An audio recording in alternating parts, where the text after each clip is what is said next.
Agradecer é reconhecer que Deus esteve presente. A gratidão abre nossos olhos espirituais para ver o cuidado divino até nos detalhes mais pequenos.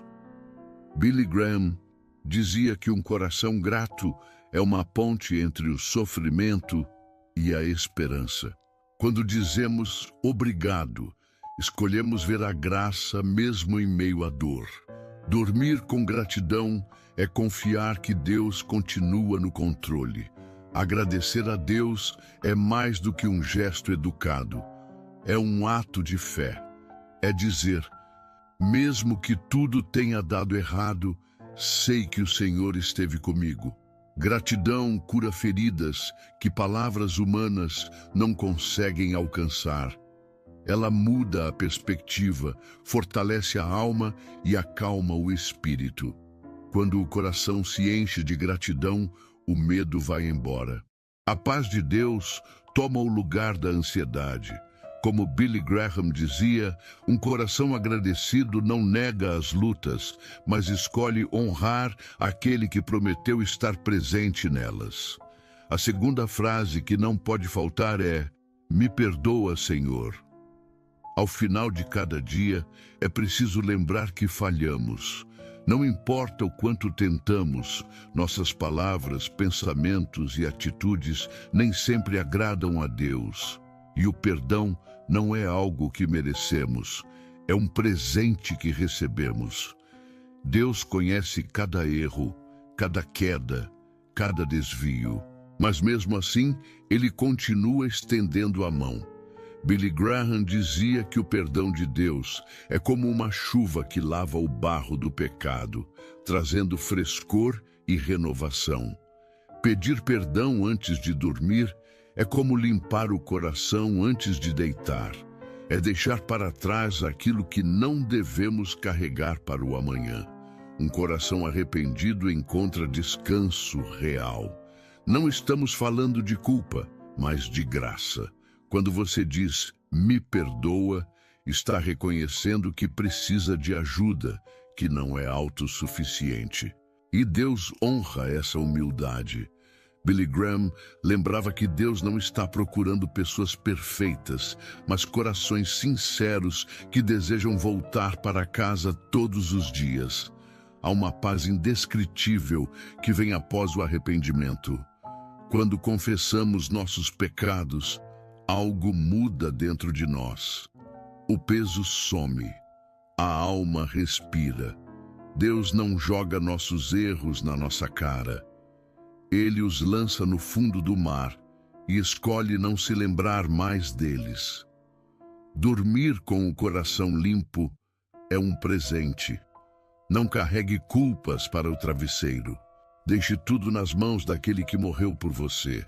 Como Billy Graham pregava, o sangue de Jesus não apenas cobre o pecado, ele o remove por completo.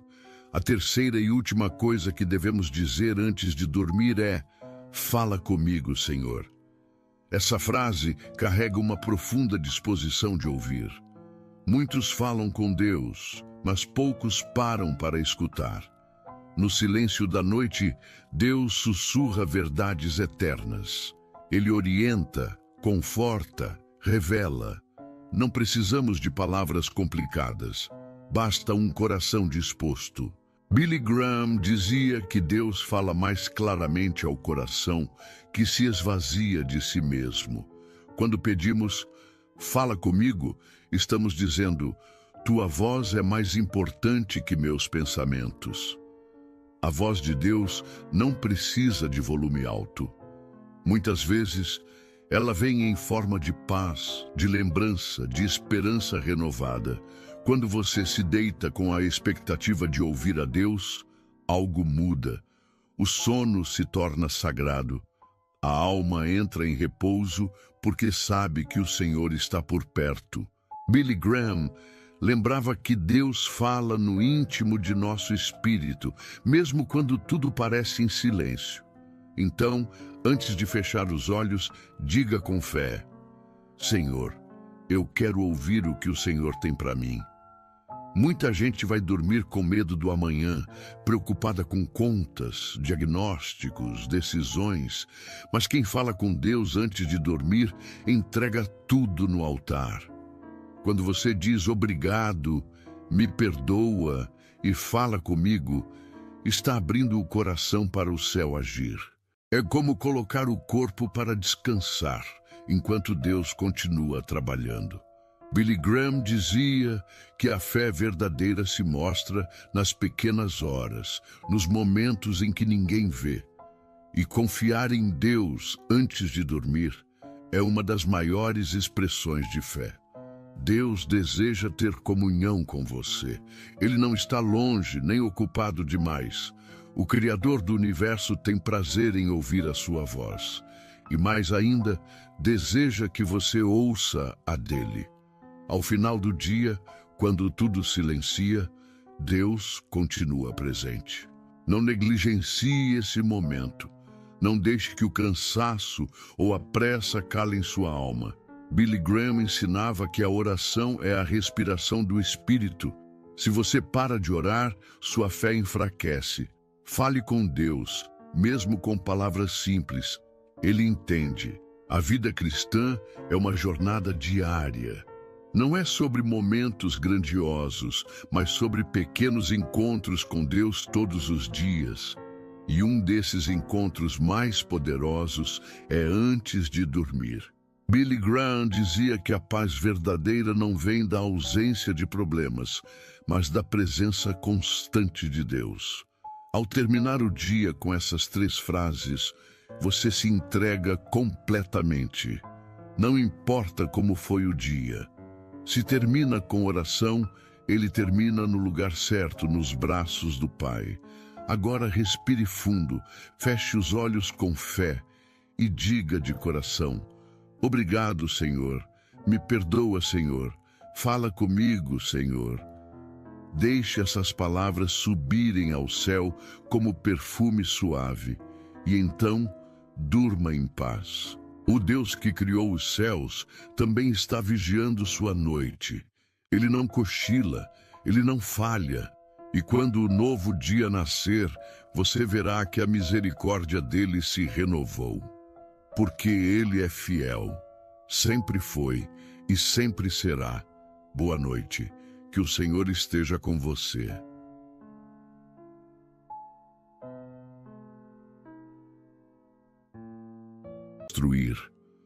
Por que, Senhor, permites que esta pessoa use até mesmo tuas próprias palavras como arma contra mim? Quero que você saiba desde já que Deus não está alheio ao seu sofrimento. Na verdade, Ele está mais atento ao que você está passando do que você imagina. O Salmo 56:8 nos diz algo extraordinário. Tu contas os meus passos quando ando fugitivo. Põe as minhas lágrimas no teu odre. Não estão elas no teu livro? Deus está contando cada lágrima que você derrama, registrando cada injustiça cometida contra você, anotando cada palavra cruel, cada manipulação, cada acusação falsa. O narcisismo não é apenas um termo psicológico moderno. A Bíblia está repleta de personagens que manifestavam esses traços: arrogância, falta de empatia, manipulação, inveja, necessidade constante de admiração, sentimento de direito sobre os outros. Pense em Nabucodonosor erguendo uma estátua de si mesmo e obrigando todos a adorá-la. Em Amã, que não suportava que Mordecai não se curvasse diante dele. Em Absalão, que se achava no direito de usurpar o trono de seu próprio pai, Davi. E se você está sofrendo com alguém assim, seja um cônjuge, um líder, um familiar, um colega de ministério, precisa entender que a batalha não é apenas emocional ou psicológica, é espiritual.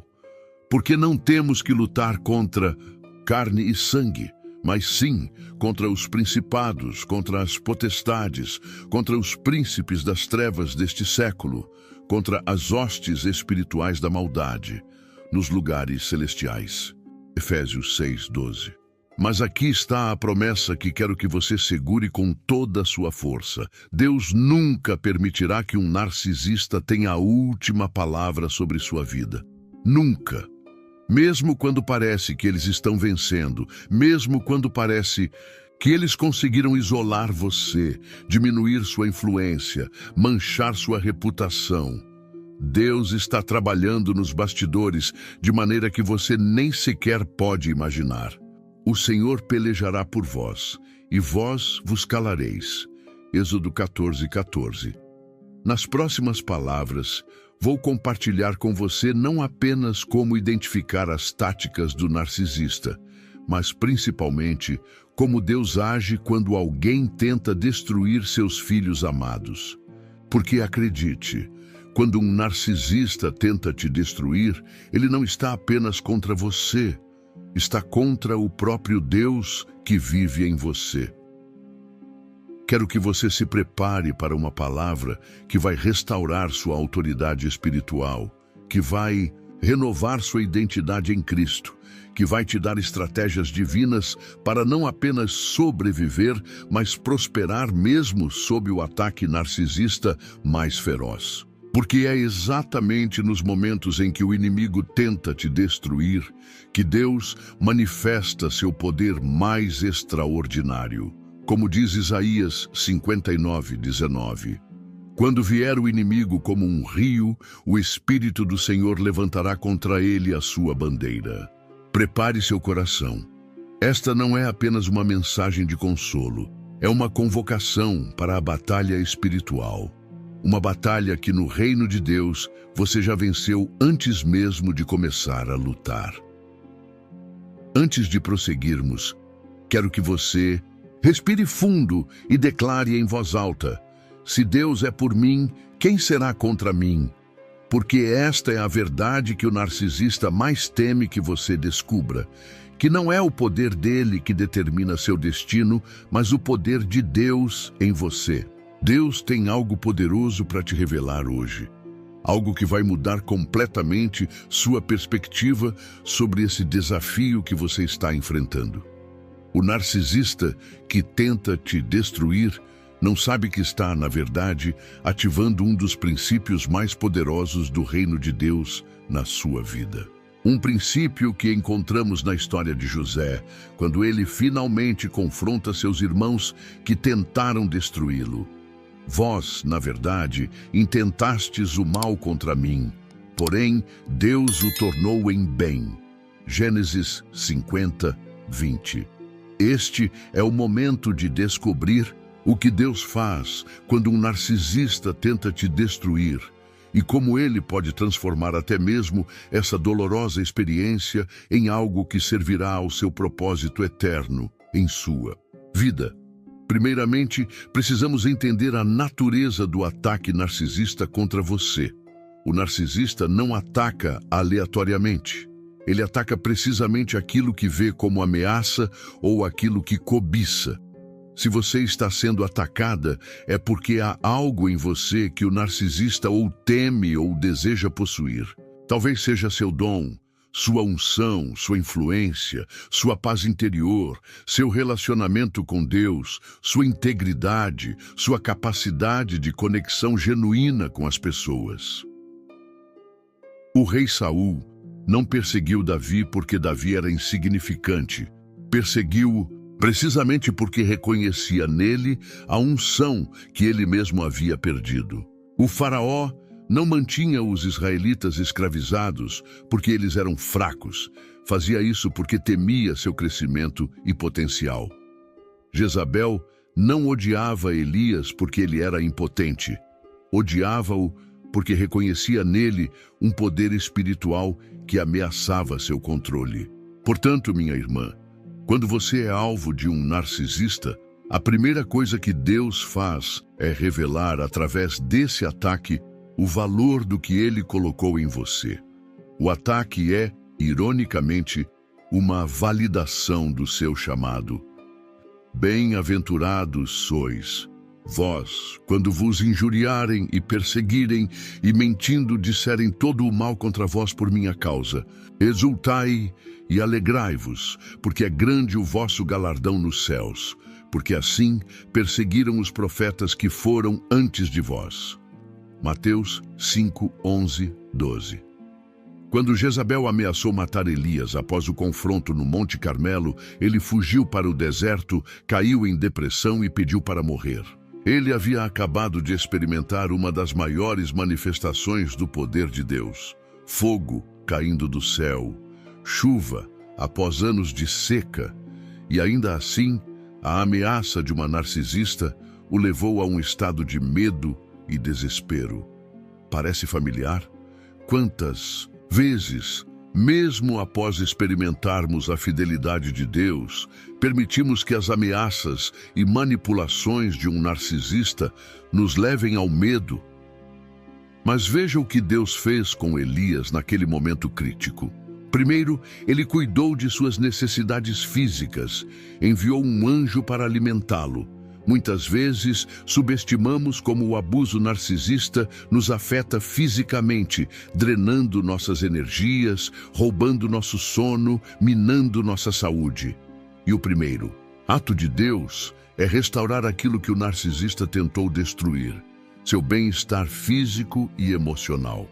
O anjo do Senhor tornou segunda vez e tocou-o e disse: levanta-te e come, porque muito longo te será o caminho. Levantou-se, pois, e comeu e bebeu, e com a força daquela comida, caminhou 40 dias e 40 noites até Horebe, o monte de Deus. 1 Reis 19, 7 e 8. Depois, Deus se encontrou com Elias, não no vento forte, não no terremoto, não no fogo, mas na voz mansa e delicada. Quando um narcisista faz tanto barulho em sua vida, com acusações, gaslighting, difamações, rompantes, emocionais, Deus fala com você na quietude, na serenidade, na intimidade que o narcisista não consegue invadir. Então, vem a parte mais surpreendente. Deus não disse a Elias para voltar e confrontar Jezabel. Não o instruiu a tentar mudar Jezabel ou a provar que estava certo. Deus deu a Elias uma nova missão, novos relacionamentos, Eliseu, e a promessa de que no tempo certo ele mesmo lidaria com Jezabel. Este é muitas vezes o padrão de como Deus age quando um narcisista tenta te destruir. Ele restaura sua força, fala intimamente com você e depois reorienta sua missão, afastando seu foco do narcisista e trazendo-o de volta para seu propósito maior. Você não foi chamada para gastar sua vida tentando convencer um narcisista da sua autoestima. Não foi chamada para provar seu valor a alguém que, por conta de suas próprias feridas, é incapaz de reconhecer o valor de outros. Seu chamado é muito maior que isso. Os narcisistas, em sua arrogância, esquecem-se de um princípio bíblico fundamental. Deus resiste aos soberbos, mas dá graça aos humildes. Tiago 4:6. Quando um narcisista se levanta contra você, você pode ter certeza que ele não está apenas contra você. Está posicionando-se contra o próprio Deus. E isso nunca termina bem para o narcisista. Vamos examinar a história de Amã no livro de Ester. Amã era o epítome do narcisismo. Precisava que todos se curvassem diante dele, enraivecia-se quando não recebia a admiração que achava merecer e estava disposto a exterminar um povo inteiro por causa de seu orgulho ferido. Ele visou especificamente Mordecai, um homem que, como você, simplesmente estava sendo fiel a Deus. O plano de Amã parecia estar funcionando. Ele havia conseguido um decreto real para destruir os judeus. Havia construído uma forca especificamente para Mordecai e estava certo de sua vitória. Do ponto de vista humano, Mordecai e seu povo estavam condenados. Mas Deus estava trabalhando invisível e poderosamente nos bastidores. uma série de coincidências começou a ocorrer. A insônia do rei, a leitura das crônicas reais, exatamente na parte em que Mordecai havia salvo a vida do rei, a entrada inesperada de Amã na corte no momento exato, a interpretação errada por parte do rei das ações de Amã e o resultado. Naquele mesmo dia, deu o rei Assuero à rainha Ester à casa de Amã, inimigo dos judeus, e Mordecai veio perante o rei, porque Ester havia declarado quem ele era. Ester 8:1. Não apenas o plano de Amã foi frustrado, mas Mordecai foi elevado à posição que Amã ocupava e recebeu exatamente as honras que Amã tanto cobiçava. Este é outro padrão da ação de Deus.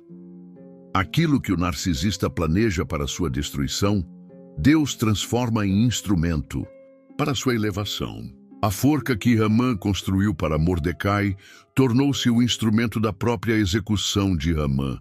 As acusações que seus irmãos fizeram contra José levaram-no exatamente à posição em que poderia salvá-los mais tarde. A pedra que os edificadores rejeitaram tornou-se a cabeça da esquina. Salmo 118, 22. Mas talvez você esteja se perguntando, se Deus é tão poderoso assim, por que ele não simplesmente impede o narcisista de me ferir desde o início? Esta é uma pergunta profunda, que toca no mistério dos caminhos de Deus. Parte da resposta podemos encontrar na história de Davi. Deus permitiu que Saul perseguisse Davi por anos, não porque Deus se agradava do sofrimento de Davi, mas porque aqueles anos de perseguição e adversidade estavam formando em Davi o caráter necessário para ser não apenas um rei, mas um rei segundo o coração de Deus. Nos salmos escritos durante esse período de perseguição, vemos Davi aprofundando sua dependência de Deus, refinando sua identidade além dos títulos e posições, aprendendo a buscar a validação de Deus e não dos homens. Foi no deserto da rejeição que Davi compôs algumas das palavras mais belas e profundas da Escritura, palavras que continuam a consolar milhões de pessoas até hoje. O apóstolo Paulo explica este princípio em 2 Coríntios, de 4:17, porque a nossa leve e momentânea tribulação produz para nós um peso eterno de glória muito excelente. Ou, como José declarou a seus irmãos, vós bem intentastes mal contra mim, porém, Deus o intentou para bem, para fazer como se vê neste dia, para conservar muita gente com vida. Gênesis 50:20. O narcisista que tenta te destruir não percebe que está, na verdade, participando de um plano divino maior. A formação do seu caráter, o aprofundamento da sua dependência de Deus, o refinamento da sua vocação e o preparo para uma missão que, sem esse refinamento pelo fogo, você não estaria pronta para cumprir. Agora, deixe-me ser bem clara. Reconhecer que Deus pode usar até mesmo o abuso narcisista para um propósito maior não significa de forma alguma que Deus aprove ou cause esse abuso. Jesus foi absolutamente claro. Mas qualquer que escandalizar um destes pequeninos que creem em mim, melhor lhe fora que se lhe pendurasse ao pescoço uma mó de azenha e se submergisse na profundeza do mar. Mateus 18:6. Deus leva extremamente a sério o abuso cometido contra seus filhos. E se você está em uma situação de abuso, seja emocional, espiritual, verbal ou físico, não estou sugerindo que você deva simplesmente suportar em nome de um suposto crescimento espiritual. A sabedoria e o discernimento são essenciais para determinar quando é tempo de estabelecer limites firmes, buscar apoio de autoridades ou comunidade, ou mesmo afastar-se completamente da pessoa narcisista. O que estou dizendo é que, seja qual for a situação em que você se encontra, Deus não desperdiçará seu sofrimento. Ele é o Redentor Supremo, capaz de transformar até mesmo suas feridas mais profundas em fontes de cura para outros. Vamos agora às estratégias espirituais que Deus nos dá para lidar com narcisistas que tentam nos destruir. Estas não são apenas táticas defensivas, são armas poderosas do nosso arsenal espiritual. Primeira estratégia: fortaleça sua identidade em Cristo. O narcisista tentará constantemente redefinir quem você é, chamando-a de louca, incompetente, difícil, exagerada, sensível demais, espiritualmente imatura. Ele tentará convencê-la de que seu valor está no que você faz para ele, na sua utilidade para seus propósitos. Mas Deus diz: já estás limpa pela palavra que te tenho falado. João 15:3, porque somos feitura sua, criados em Cristo Jesus para as boas obras, as quais Deus preparou para que andássemos nelas. Efésios 2:10, mas vós sois a geração eleita, o sacerdócio real, a nação santa, o povo adquirido, para que anuncieis as virtudes daquele que vos chamou das trevas para a sua maravilhosa luz. 1 Pedro 2:9. Sua identidade não é negociável, não está em discussão, não pode ser revisada pelo narcisista. Você é quem Deus diz que você é: amada, escolhida, redimida, capacitada, filha do Rei dos Reis. Você notará que quando Jesus foi tentado no deserto, a primeira tática de Satanás foi tentar fazê-lo questionar sua identidade. Se tu és o Filho de Deus. Esta é sempre a primeira linha de ataque, fazer você questionar quem você é.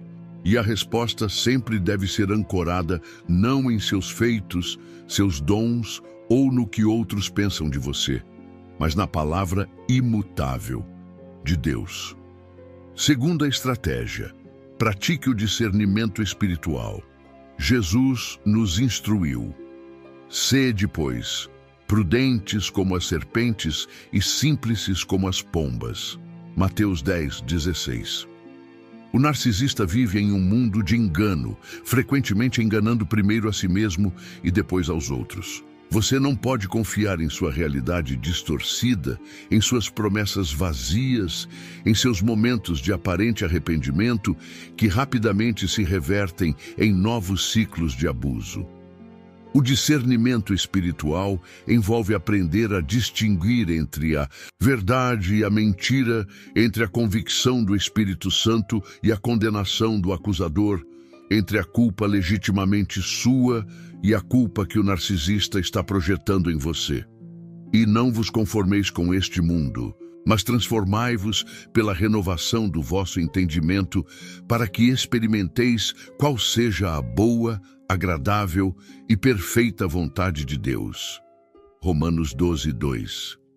Seu entendimento é renovado quando você satura sua mente com a verdade da palavra, não com as distorções do narcisista. Terceira estratégia: estabeleça limites saudáveis. É impressionante como Deus aprecia limites. No início da criação, ele estabeleceu limites, separando a luz das trevas, as águas de cima das águas de baixo, a terra do mar. O próprio conceito de santidade envolve separação, distinção, limites. Jesus, embora perfeitamente amoroso, estabelecia limites constantemente. Ele se retirava da multidão para orar, recusava-se a ser manipulado por expectativas alheias, não respondia a todas as perguntas, não corria para atender cada necessidade imediatamente. Estabelecer limites com um narcisista não é falta de amor ou de perdão. É um ato de mordomia da saúde mental, emocional e espiritual que Deus lhe deu. É reconhecer que você não é Deus e, portanto, seus recursos são limitados. Sobre tudo o que se deve guardar, guarda o teu coração, porque dele procedem as fontes da vida. Provérbios 4:23. Guardar seu coração significa ser intencional sobre o que você permite entrar e o quanto você se expõe a influências destrutivas. Quarta estratégia: engaje-se na guerra espiritual. O narcisismo, embora seja uma condição psicológica, tem raízes espirituais profundas. O orgulho que caracteriza o narcisismo foi o primeiro pecado do universo, quando Lúcifer disse: "Subirei acima das mais altas nuvens, serei semelhante ao Altíssimo." Isaías 14:14.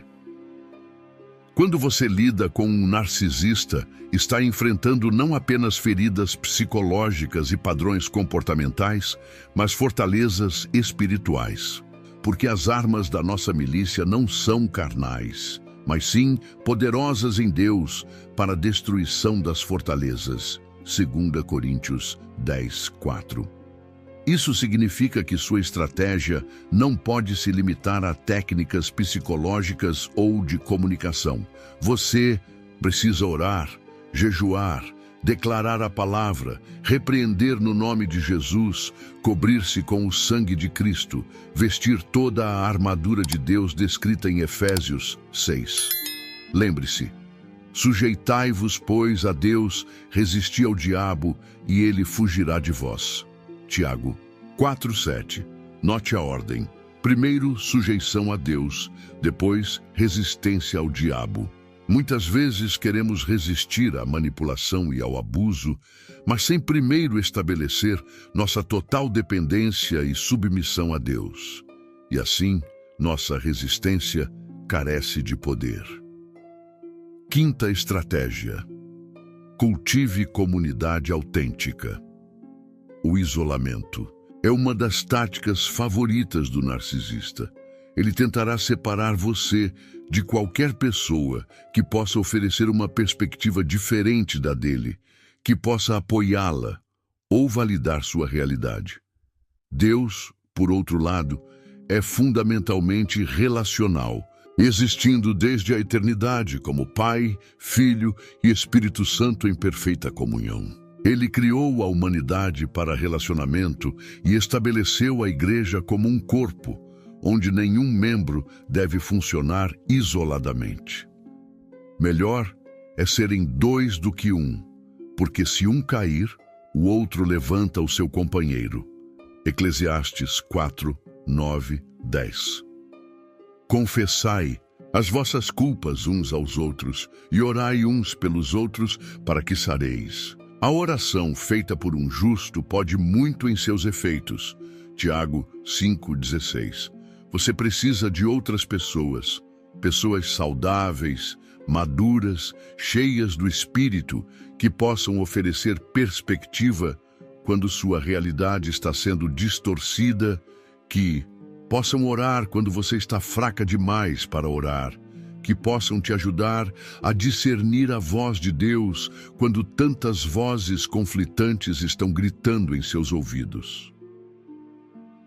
Sexta estratégia: pratique o perdão sem ingenuidade.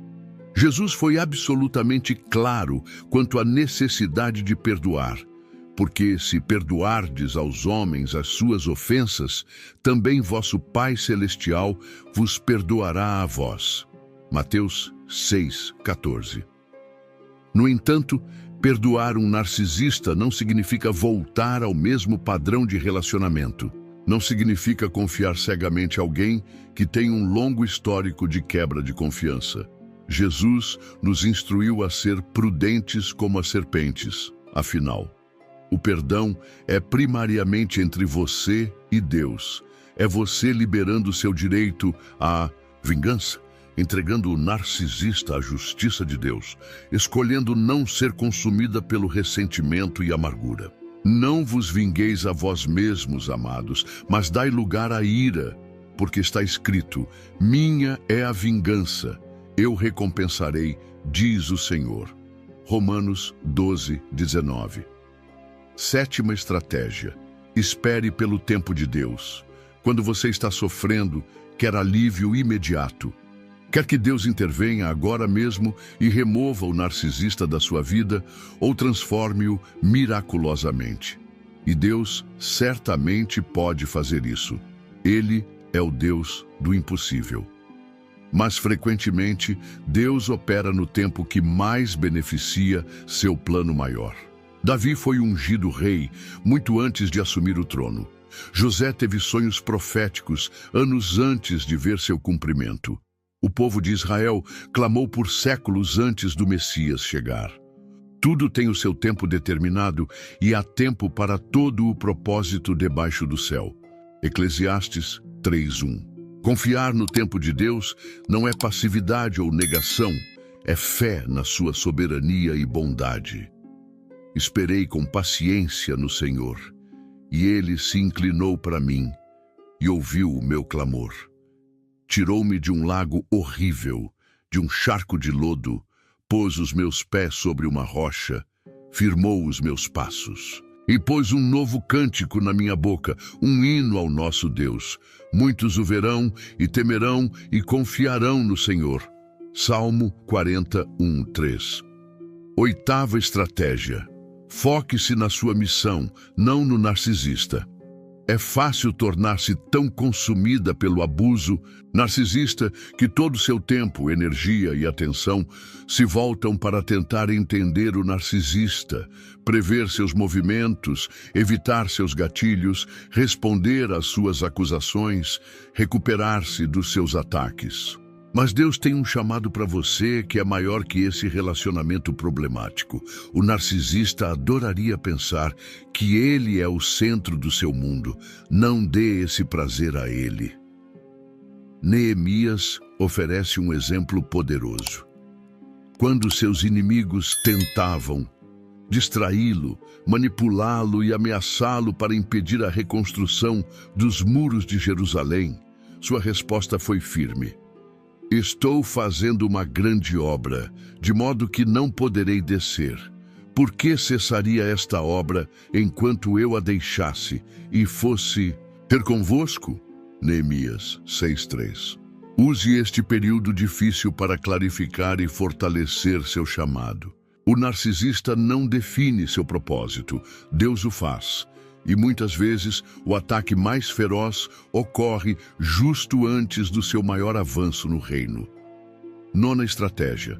Cultive contentamento em Deus. O narcisista vive em perpétua insatisfação, sempre precisando de mais admiração, mais controle, mais tudo. Em contraste, o apóstolo Paulo declara: aprendi a estar contente em toda e qualquer situação. Sei viver na penúria e sei viver na abundância. Em toda e qualquer circunstância, aprendi o segredo de estar saciado e de passar fome, de ter abundância e de passar privação. Tudo posso naquele que me fortalece. Filipenses 4:11-13. O contentamento espiritual é uma das maiores proteções contra a manipulação narcisista. Quando você encontra sua satisfação em Deus, não pode ser controlada pela aprovação ou desaprovação do narcisista. Quando você sabe que Deus é sua porção, como diz o Salmo 16:5, tu mantens o meu destino, você não é facilmente abalada por ameaças de abandono ou promessas de recompensa. Décima estratégia. Espere a vindicação de Deus. Quando você é falsamente acusada, quando sua reputação é manchada, quando suas intenções são distorcidas pelo narcisista, é natural querer limpar seu nome, provar sua inocência, convencer os outros da sua versão. Mas observe o exemplo de Jesus. Ele foi oprimido e afligido, mas não abriu a sua boca. Como um cordeiro foi levado ao matadouro e como a ovelha muda perante os seus tosqueadores, assim ele não abriu a sua boca. Isaías 53:7. Jesus confiou sua vindicação ao Pai, e no tempo certo Deus o exaltou ao mais alto lugar. Pelo que também Deus o exaltou soberanamente e lhe deu um nome que é sobre todo o nome. Filipenses 2:9. Sua reputação, em última análise, está nas mãos de Deus. Confia no Senhor e faze o bem. Habitarás na terra e verdadeiramente serás alimentado. Deleita-te também no Senhor e te concederá os desejos do teu coração. Entrega o teu caminho ao Senhor, confia nele e ele tudo fará. E ele fará sobressair a tua justiça como a luz e o teu juízo como o meio-dia. Salmo 37, 3, 6. Uma das coisas mais dolorosas quando se lida com um narcisista é a sensação de injustiça. Você pode ver tão claramente a hipocrisia, a manipulação, a crueldade, mas muitas vezes os outros não conseguem ver. O narcisista pode ser extremamente habilidoso em projetar uma imagem pública de virtude, enquanto reserva seu veneno para momentos privados. Isso pode criar uma dissonância cognitiva esmagadora. A diferença entre o que você experimenta e o que os outros veem. Você pode começar a duvidar da sua própria percepção. Será que sou eu que estou exagerando? Será que sou eu a louca? Talvez você já tenha ouvido o termo gaslighting, uma forma particularmente insidiosa de manipulação psicológica, onde o abusador faz a vítima questionar sua própria sanidade, memória ou percepções. O nome vem de uma antiga peça de teatro, onde um homem manipula sua esposa para acreditar que está ficando louca, em parte diminuindo gradualmente as luzes a gás da casa, enquanto insiste que a iluminação permanece a mesma. Este é o território onde muitos narcisistas operam com maestria. Eles reescrevem a história. Eu nunca disse isso, quando você claramente os ouviu dizer. Eles distorcem suas intenções. Você só está tentando me controlar, quando você estabelece um limite saudável. Eles generalizam. Você sempre exagera quando você expressa legítima mágoa. Mas Deus vê tudo. Nada há encoberto que não venha a ser revelado, nem oculto que não venha a ser conhecido. Mateus 10, 26. Este é tanto um alerta quanto uma promessa. É um alerta para quem manipula e engana, lembrando que nenhum segredo permanecerá oculto para sempre. E é uma promessa para quem sofre em silêncio, garantindo que, no tempo de Deus, a verdade virá à luz. Em Eclesiastes 12:14 lemos: porque Deus há de trazer a juízo toda obra, e até tudo o que está encoberto, seja bom, seja mau. As manipulações do narcisista, as mentiras, as distorções, as crueldades secretas, tudo será exposto. Não por vingança, mas porque a luz da verdade é a natureza fundamental de Deus. Lembre-se do caso de Acabe e Jezabel contra Nabote. Eles usaram falso testemunho para assassiná-lo e roubar sua vinha. Por um breve momento, parecia que tinham conseguido. Mas Deus viu tudo, e ele enviou Elias com uma mensagem. Assim diz o Senhor: mataste e ainda usurpaste a herança?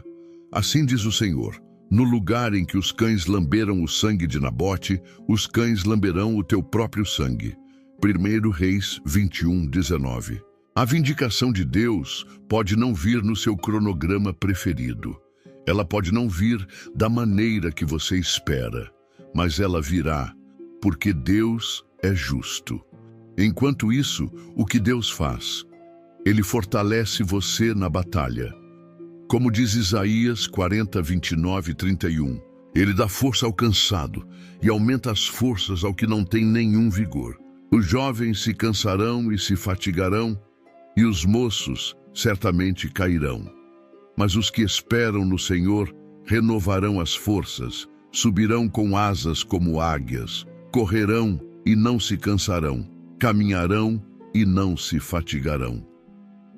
Quando você está exausta de lidar com as demandas insaciáveis, as acusações infundadas, as explosões emocionais, as manipulações intermináveis do narcisista, Deus renova suas forças de uma maneira que desafia a compreensão humana. Paulo testemunhou isso quando orou 3 vezes para que o espinho na carne fosse removido. A resposta de Deus não foi remover o problema, mas prometer: a minha graça te basta, porque o meu poder se aperfeiçoa na fraqueza. 2 Coríntios 12, 9. Este é talvez o aspecto mais surpreendente do que Deus faz quando um narcisista tenta te destruir. Ele usa a própria situação para moldar em você um caráter e uma força espiritual que não poderiam ser desenvolvidos de outra forma. C.S. Lewis escreveu em Cartas de um Diabo a seu Aprendiz que Deus sussurra em nossos prazeres, fala em nossa consciência, mas grita em nossas dores. A dor, disse Lewis, é o megafone de Deus para despertar um mundo surdo. A dor causada por um narcisista pode ser o megafone através do qual Deus te chama para uma intimidade mais profunda, uma identidade mais firmemente ancorada nele, um ministério mais poderoso para outras pessoas feridas. Pense em José, vendido como escravo por seus irmãos narcisistas, falsamente acusado, esquecido na prisão.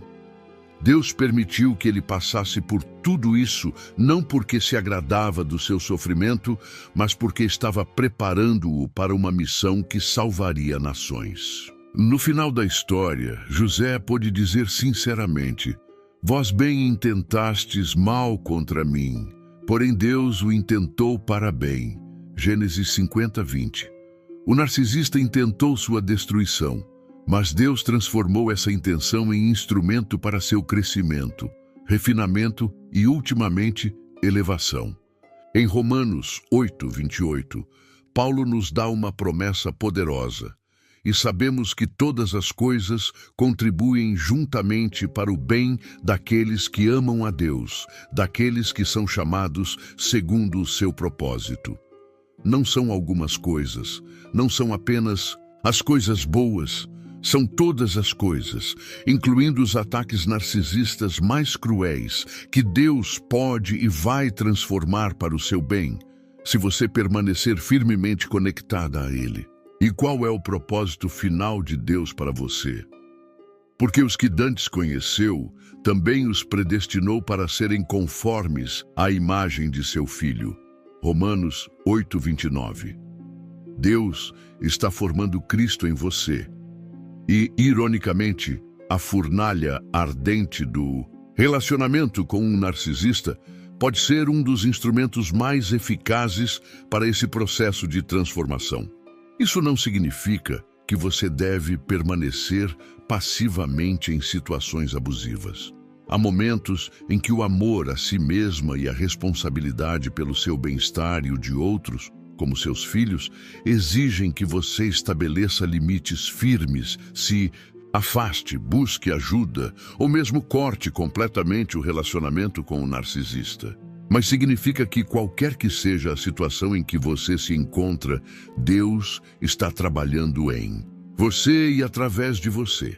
Nada está desperdiçado, nenhuma lágrima cai sem ser contada, nenhuma ferida fica sem propósito redentor. Em 1 Pedro 5,10, encontramos uma promessa extraordinária. "E o Deus de toda a graça, que em Cristo Jesus vos chamou à sua eterna glória, depois de haverdes padecido um pouco, Ele mesmo vos aperfeiçoará, confirmará, fortificará e fortalecerá." Note a sequência. Depois do sofrimento vem o aperfeiçoamento, a confirmação, a fortificação e o fortalecimento. É como se Deus dissesse: "Eu permitirei um tempo de prova, mas depois virei com força total para restaurar você em níveis que nem imagina possíveis." Estamos nos aproximando do fechamento desta mensagem e quero que você leve consigo algumas verdades finais, firmemente ancoradas na palavra de Deus. Primeira verdade: o narcisista não é seu juiz. Só existe um juiz legítimo do universo, e não é o narcisista em sua vida.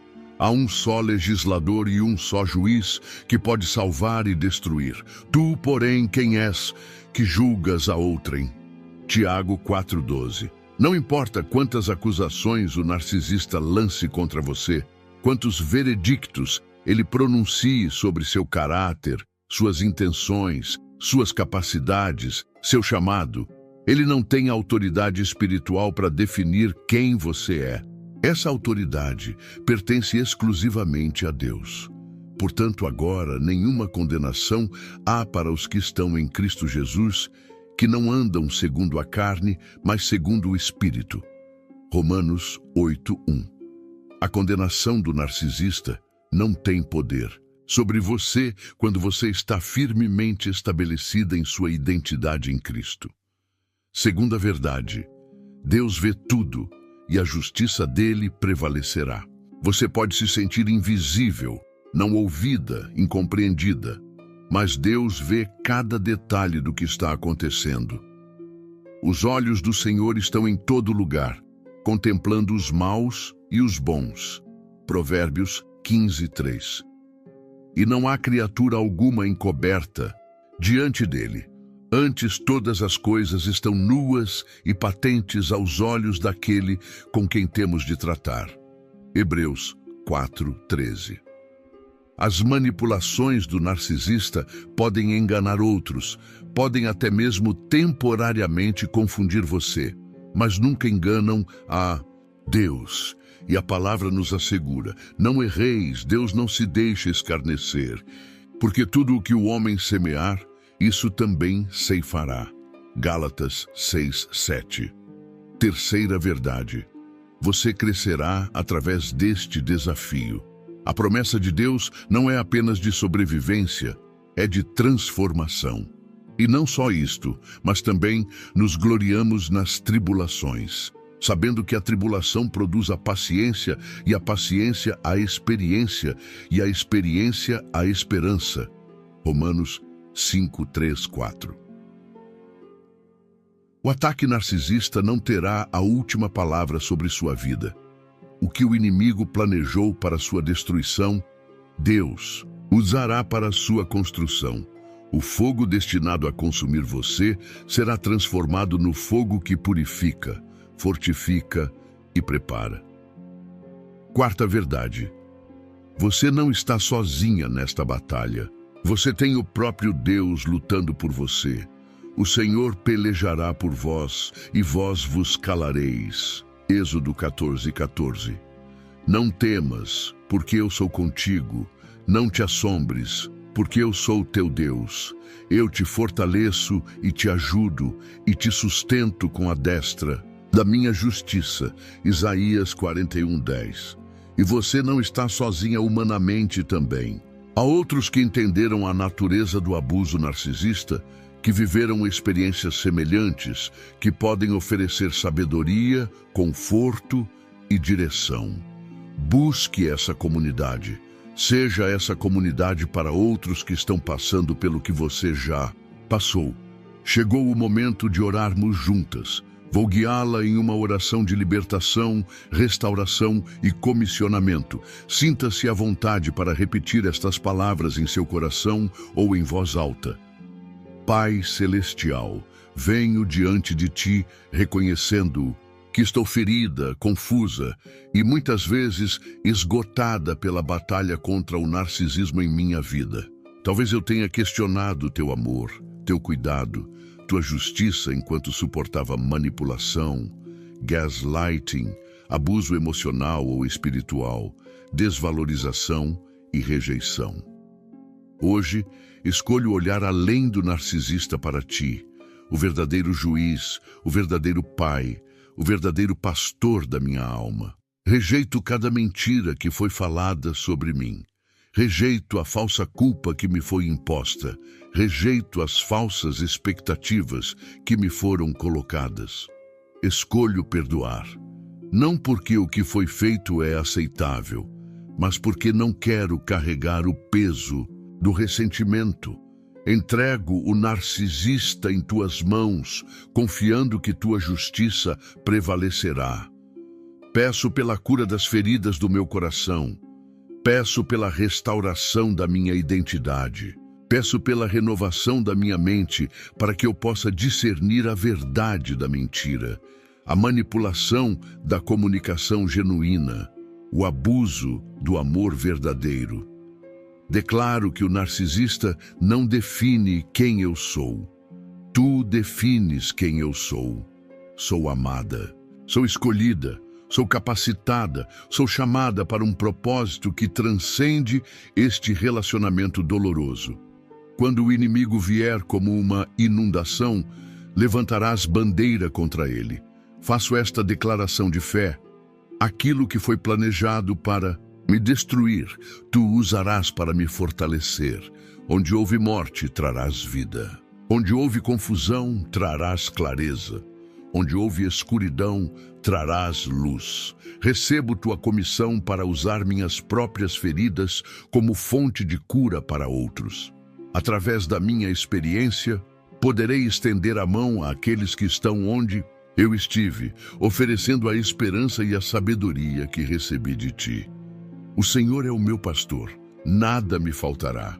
Ainda que eu ande pelo vale da sombra da morte, não temerei mal algum, porque tu estás comigo, a tua vara e o teu cajado me consolam. Preparas uma mesa perante mim na presença dos meus inimigos, unges a minha cabeça com óleo, o meu cálice o transborda. Salmo 23. Esta é a minha confiança, que o narcisista não terá a última palavra sobre minha vida. Tu terás, e tua palavra sobre mim é vida, propósito, restauração e poder. Em nome de Jesus, amém. Minha querida irmã, o Senhor te abençoe e te guarde.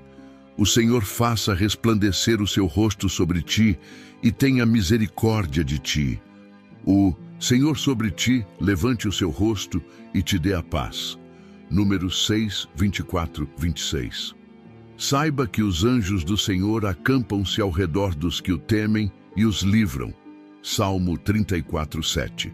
E lembre-se sempre, e nisto temos confiança, que se pedirmos alguma coisa, segundo a sua vontade, Ele nos ouve. E se sabemos que nos ouve em tudo o que pedimos, sabemos que alcançamos as petições que lhe fizemos. 1 João 5, 14, 15. Você sobreviverá a isso. Você crescerá através disso. Você triunfará sobre isso. Não porque você é forte por si mesma, mas porque você serve a um Deus que especializa em transformar cruzes em coroas, feridas em sabedoria, cicatrizes em testemunhos. Aquele que é poderoso para fazer tudo muito mais abundantemente, além daquilo que pedimos ou pensamos, segundo o poder que em nós opera, a esse glória na Igreja, por Jesus Cristo, em todas as gerações, para todo o sempre. Amém. Efésios 3, 20, 21. Espiritual e usados com fé se tornam símbolos de proteção, restauração e quebra de toda ação do mal na sua vida. Mas preste bem atenção. O que eu vou te ensinar aqui não tem nada a ver com simpatia, superstição ou qualquer prática que desagrada a Deus. Isso não é magia. Isso não é misticismo. Na verdade, é exatamente o oposto. Estamos falando de princípios espirituais revelados na própria Bíblia. Alimentos que carregam significados profundos, cheios de simbologia divina, usados desde os tempos antigos como representação da aliança entre Deus e o seu povo. Esses elementos não têm poder por si mesmos, mas quando são usados em oração, com fé, entendimento e consagração ao Senhor, tornam-se pontos de contato, expressões da nossa fé que ativam o mundo espiritual, movem os céus e fazem o mal recuar. Porque quem quebra as correntes não são as coisas, é Deus. E Deus age onde há fé, obediência e aliança verdadeira. E o primeiro alimento que carrega esse poder simbólico tão forte é o mel. O mel, na Bíblia, representa doçura, favor e renovo. O salmista escreveu: "Os juízos do Senhor são mais doces do que o mel." Salmos 19, 10. Quando você ora e consagra o mel a Deus, você está declarando que toda amargura, toda tristeza, toda palavra contrária que foi lançada contra você não terá poder. O mel simboliza a restauração da alegria, da paz e da esperança.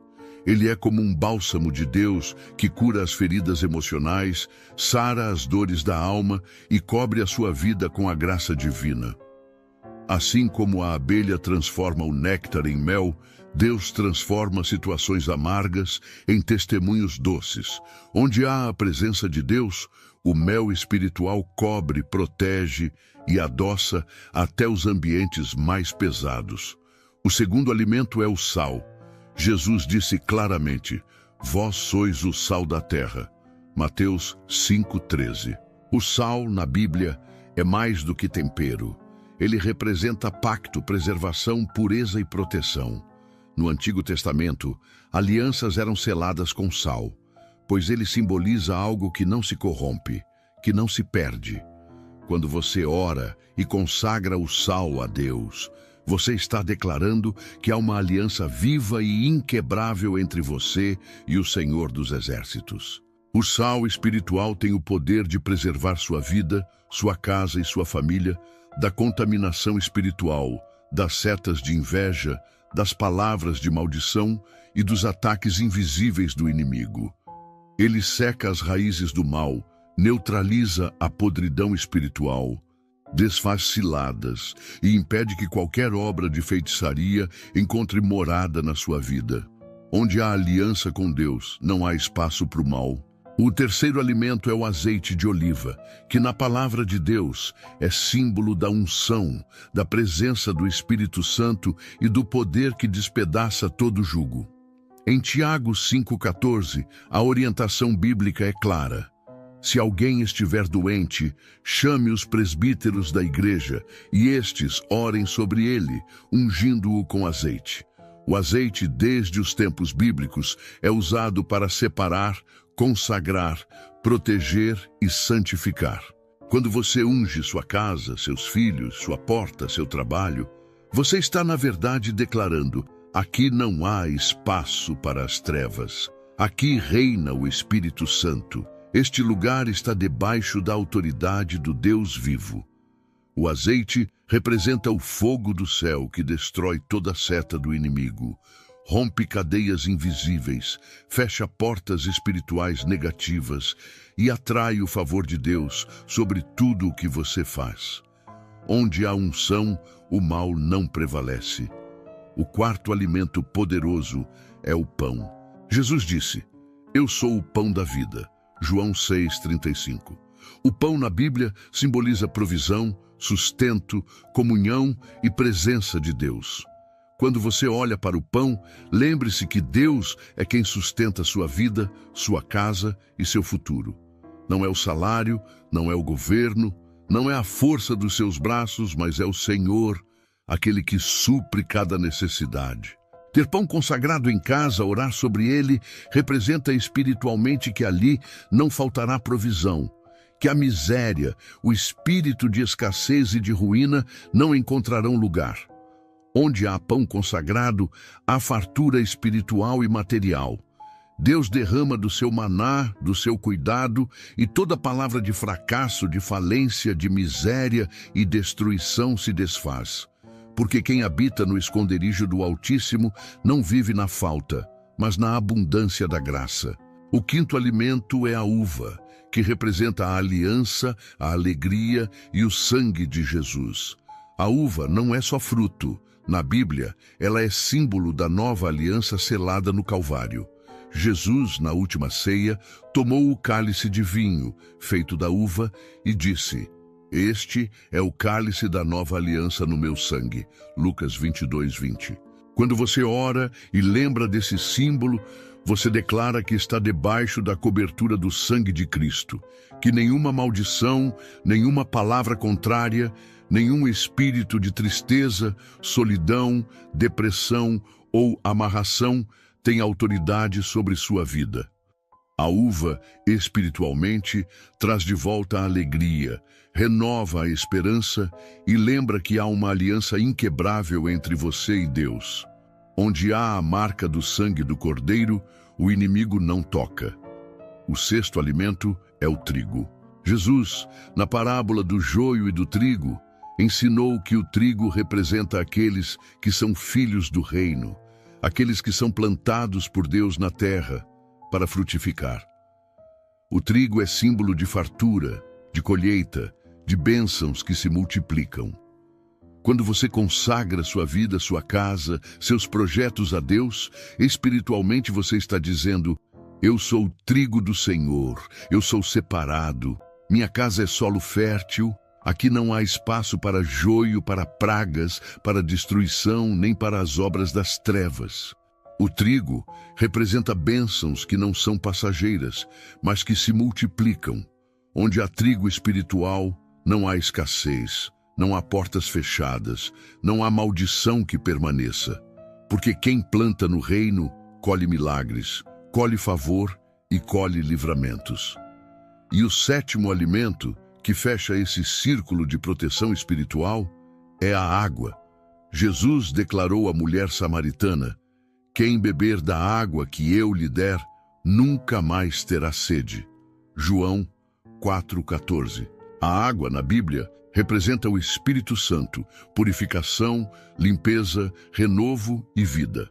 A água lava, refresca, tira a sujeira, leva embora o que é impuro.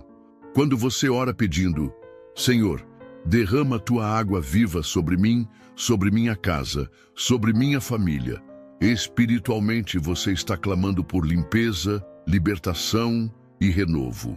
Toda inveja, toda opressão, toda amarração, todo peso espiritual, todo laço do inimigo, toda seta contrária é levada embora. Porque onde há água viva, o mal não tem vez. A presença do Espírito Santo enche o ambiente, purifica os corações e faz transbordar a paz de Deus. Mas entenda uma coisa muito séria e muito importante. Não são os alimentos em si que quebram as correntes. Não é o mel, nem o sal, nem o azeite, nem o pão, nem a uva, nem o trigo, nem a água. Eles por si só não têm poder algum. O que move o mundo espiritual é a sua fé, é a sua comunhão com Deus, é a sua vida de oração, de santidade e de aliança com o Senhor. Esses alimentos são símbolos, são pontos de contato entre o natural e o sobrenatural. Quando você ora, quando você consagra, quando você entende o que eles representam na ótica divina, então você ativa princípios espirituais eternos. E é Deus quem entra com providência, quem se levanta em seu favor, quem despedaça os grilhões, quem fecha a boca do leão e quebra toda a cadeia do inimigo. A Bíblia é muito clara quando afirma em Provérbios 26:2, assim como o pardal no seu vaguear e a andorinha no seu vôo, assim a maldição sem causa não encontra pouso. Isso significa que quem vive debaixo da cobertura do Altíssimo, quem anda na presença de Deus, quem vive em oração, quem tem o coração cheio da palavra, não precisa temer feitiçaria, inveja, olho gordo, palavras de derrota, pragas ou maldições. Porque nenhuma maldição encontra pouso onde Deus reina. Nenhuma arma forjada contra você prosperará. Deus é o seu escudo, sua fortaleza, sua torre segura. Ele guarda sua entrada e sua saída. Ele protege sua casa, sua vida, sua saúde, seus filhos, seu trabalho e tudo o que te pertence. Por isso, agora eu te convido, com todo o amor, feche os seus olhos e ore assim comigo. Senhor Deus, Criador dos céus e da terra, eu coloco agora diante de Ti minha vida, minha casa, minha família. Que tudo o que não vem de Ti, todo peso, toda inveja, toda palavra de maldição, toda seta do inimigo, toda obra de feitiçaria, encantamento, magia, mentira e engano, sejam agora desfeitos e destruídos pelo poder que há no nome de Jesus. Eu declaro que minha casa está coberta com Teu mel, cheia da Tua doçura, selada com Teu sal, protegida pela aliança. ungida com teu azeite, cheia do teu espírito, abastecida com teu pão, suprida em tudo, selada com a uva da nova aliança, protegida pelo sangue de Jesus, cheia do trigo da tua fartura e lavada com a água viva do teu espírito. Toda obra do mal cai por terra, e eu declaro: minha vida pertence ao Senhor Jesus, hoje e para sempre. Amém.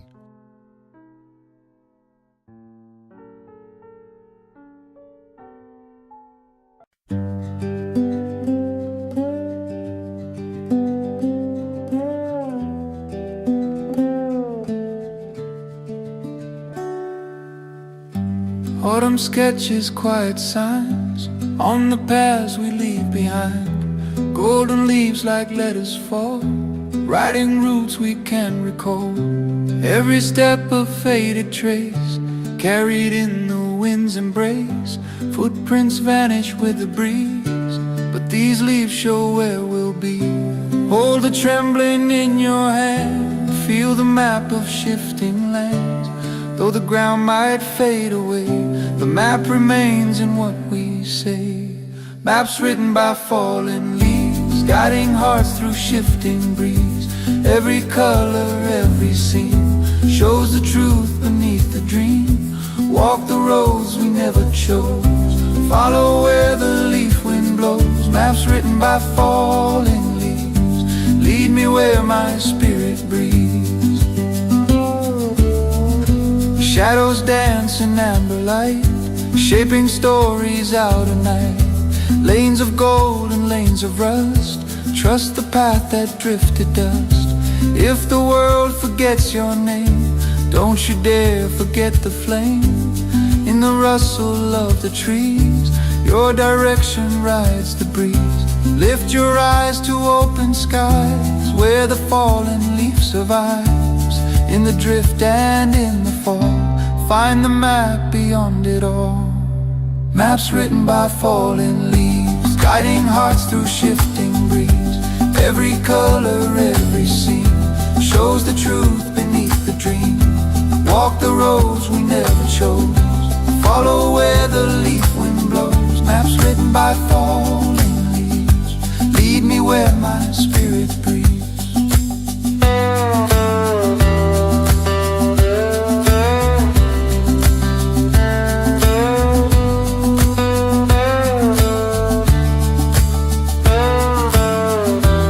When the storms erase the lines, when the days become unkind, I'll listen to the rustling trees, let them draw the paths I need. No direction carved in stone, only wings of winds we've thrown. I'll wander with a heart that grieves, yet guided by those fallen leaves.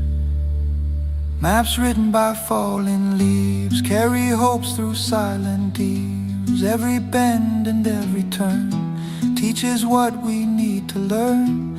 Even if the path deceives, I'll believe in what it gives. Maps written by fallen leaves lead me home when hope believes.